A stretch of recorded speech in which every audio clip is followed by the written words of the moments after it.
पंकजा मुंडे यांनी पहिल्यांदाच लोकसभेची निवडणूक लढवली. मुंडे यांच्या विरोधात पवार गटाकडून बजरंग सोनवणे हे निवडणुकीच्या रिंगणात होते. अत्यंत अटीतटीच्या झालेल्या या निवडणुकीत पंकजा मुंडे यांचा 6,553 मतांनी पराभव झाला. पंकजा मुंडे यांचा पराभव झाल्यानंतर त्यांच्या अनेक समर्थकांना ही गोष्ट मनाला लागली. पंकजा मुंडे यांच्या पराभवानंतर त्यांच्या 3 समर्थकांनी आता आत्महत्या केल्यात. बीडमधील चिंचेवाडी येथे 36 वर्षीय तरुणाने बुधवारी गळफास घेऊन आत्महत्या केली. त्याच्या मागे पत्नी, एक मुलगा आणि मुलगी असा परिवार आहे. याआधी ऊसतोड कामगार पांडुरंग सोनवणे यांनी देखील आत्महत्या केली होती. तर मुंडेंचे समर्थक सचिन मुंडे यांचाही अपघातात मृत्यू झाला होता. या आत्महत्यांच्या सत्रामुळे आता पंकजा मुंडे यांनी एक व्हिडिओ ट्विट करत आत्महत्या न करण्याचं आवाहन केलेलं आहे. पंकजा मुंडे काय म्हणाल्या आपण ऐकूयात. नमस्कार. काय बोलू मी तुमच्या सर्वांशी मला कळत नाही. मी आव्हान केले पण माझं आव्हान तुमच्या दुःखाच्या, तुमच्या नैराश्याच्या पलीकडे त्याचा आवाज पोचत नाही की काय असं मला वाटतंय.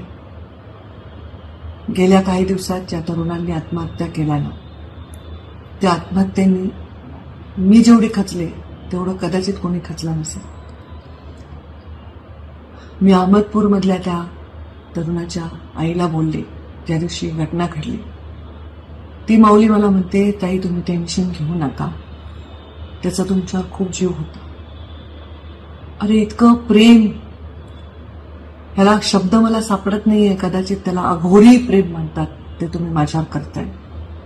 प्रत्येक क्षणी एक एक कर्ज माझ्यावर चढवताय. तुम्ही मला पाहिलंय गेल्या 20-22 वर्षात. मुंडे साहेबांसारख्या पहाडासारख्या नेत्याला मी पाहिलेलं आहे भावनिक होताना, खचताना.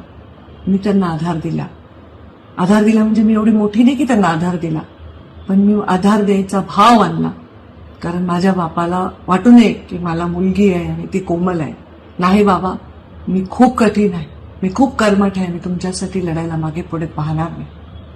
जेव्हा मुंडे साहेब वारले, आठवा तो दिवस 4 जूनचा, दगडं पडत होते सगळ्यांच्या डोक्यावर, पण मी धावत जाऊन माईक हातात घेतला. जीवाची पर्वा केली नाही, कोणाच्याही विषय विचार नाही केला. विचार केला तो समाज चेंगरेल, अनेक जीव जातील याचा विचार केला. तेव्हा मी मुंडे साहेबांची शपथ तुम्हाला दिली, ती तुम्ही पाळली. आता हे जे झालं ते तुमच्या जीवाला फार लागलेलं आहे. मग तुम्ही जर असं जिव्हारी लावून घेणार असाल आणि असे रस्त्यावर जाणार असाल, माझी शक्ती बनण्यापेक्षा जर अशा पावलांना उचलण्याचा प्रयत्न करणार असेल, तर राजकारणाचे पुढचं काय पाऊल उचलायचं असा माझ्यासारख्यांना प्रश्न पडतो. कारण माझ्या राजकारणामध्ये स्वार्थ नाही. मला स्वतःसाठी काही पाहिजे म्हणून मी करत नाही. माझं आतापर्यंतचं राजकारण उद्देशासाठी होतं. जेव्हा मला पद मिळालं तेव्हा मी गरिबांसाठी काम केलं.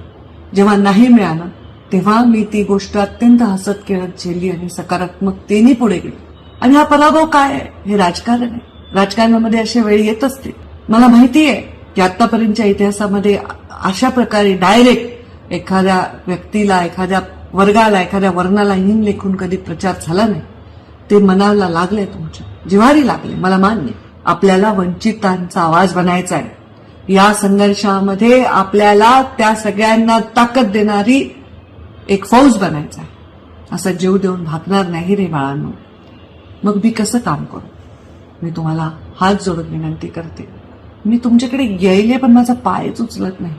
सांत्वनासाठी माझ्याकडे शब्द नाही. मी येत आहे.